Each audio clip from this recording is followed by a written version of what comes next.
Have you ever stopped to think, is there a sense of right and wrong that kind of exists outside the official rules, outside formal laws? Mm. Today, we're diving into a really fascinating question.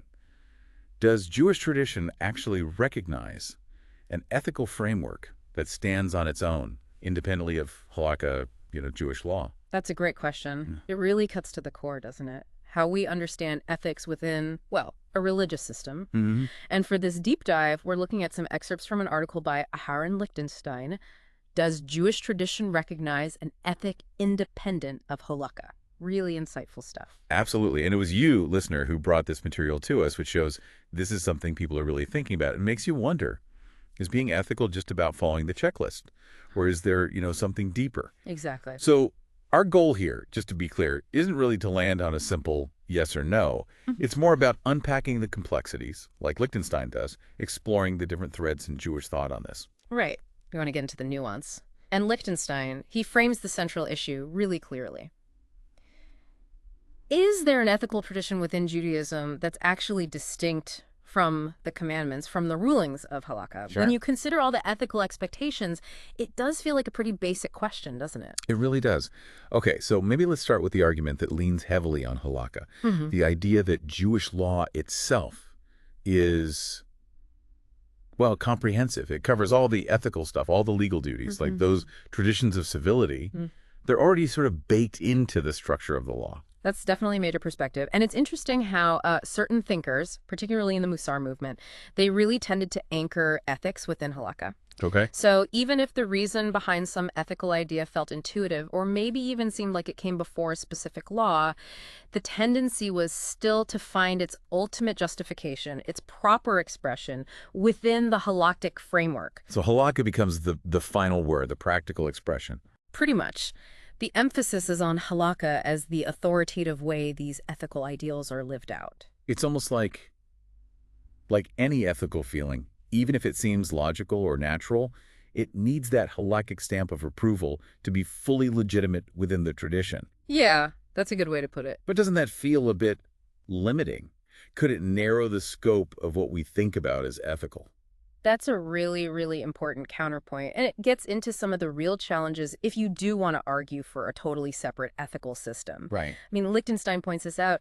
It's actually quite hard to find clear proof texts in the tradition that strongly support an ethic completely separate, completely divorced from halakha. The sources tend to weave them together. Yeah, I can see that.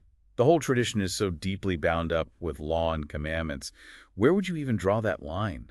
It seems hard to find a space just for ethics alone. Exactly. And there's also a real concern, right? If you start relying too much on abstract moral ideas without that grounding in halakha, you could end up with a lot of subjectivity. Ah, okay. Like whose moral compass becomes the standard? Precisely. And that subjectivity could potentially undermine the authority people see in the divine commandments. So it's partly about maintaining consistency, a shared foundation for ethical behavior. Yes, that's a big part of it.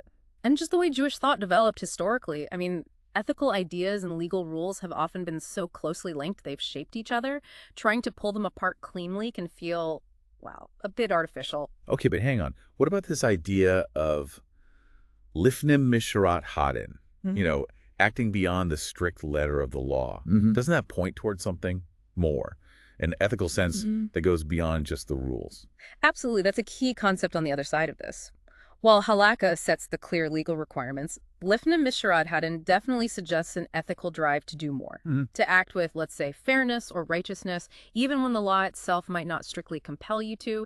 It hints at an ethical standard that's higher than the legal minimum. Can you give an example, maybe? How does that play out? Well, Lichtenstein mentions the rabbis emphasizing acting good and upright, not just before God, but also in the eyes of other people.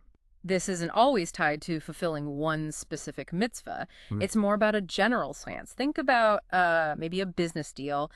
The law might technically allow you to exploit some loophole, right? Sure. But a deeper sense of integrity, of fairness, that Lifnim Misharat had an impulse would tell you to act differently. That's the space it operates in. So it's less about ticking boxes and more about embodying a certain kind of ethical character. It's the spirit of the law, maybe? Exactly, the spirit rather than just the letter. And this does raise the possibility that certain fundamental ethical values, like don't cause unnecessary harm, act with integrity, maybe these have a basis that's broader than just specific commandments. Even if halakha is how we often figure out how to apply them. Right. Even if halakha provides the practical channels for applying these principles, their intrinsic importance might feel more fundamental, you know? Okay, now thinking about how halakha actually works in practice.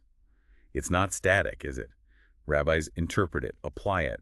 How does ethics come into that process? That's crucial because applying halakha isn't just a technical legalistic exercise. It's almost always shaped by underlying ethical values. Hmm.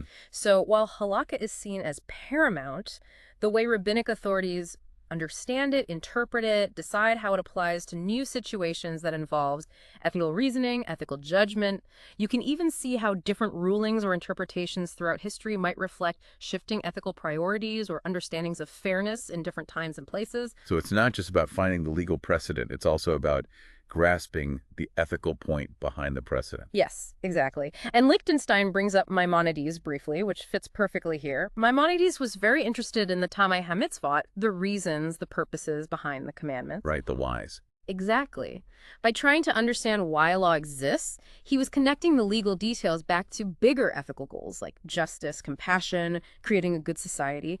It shows that deep connection, that interplay between law and ethics. Okay, so bringing this back to maybe why someone listening would care about this distinction.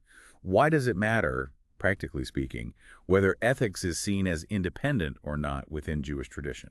Well, I think it has pretty big implications for how you approach ethical decisions in your own life. Okay, If you think ethical action is purely about following halakha down to the letter, your focus might be mainly on identifying the right rule for the situation. find the relevant law. Right.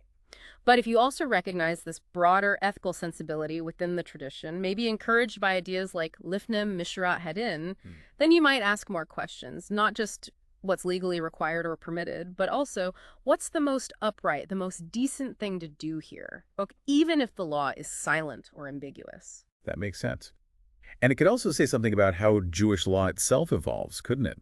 If there's an underlying ethical current informing interpretation, maybe that helps explain how halakha adapts to new situations, new societal understandings over centuries. Precisely. It suggests that Jewish law isn't just this fixed, rigid code, but a dynamic system that actively engages with ethical thought and how it's understood and lived. It encourages, I think, a richer way of thinking about what a Jewish ethical life involves, integrating both the observance of law and a real commitment to those deeper moral principles. So wrapping things up a bit, Mhm. we've explored this tension. On one hand, the huge emphasis on halakha as the guide for Jewish life. On the other, these hints, these concepts, pointing to maybe an underlying ethical awareness that informs halakha, maybe even goes beyond its specific rules sometimes. Yes, and Lichtenstein really emphasizes this isn't simple. It's not black and white. The relationship between halakha and a potentially independent ethic is complex. It's a conversation that has been going on in Jewish thought for a very long time with lots of different viewpoints. Right, no easy answers here. So maybe a final thought for our listeners. While halakha gives us that clear path for action, could it be that the tradition also, maybe more subtly, nurtures an inner moral compass, something guiding us in those spaces between the lines of the law?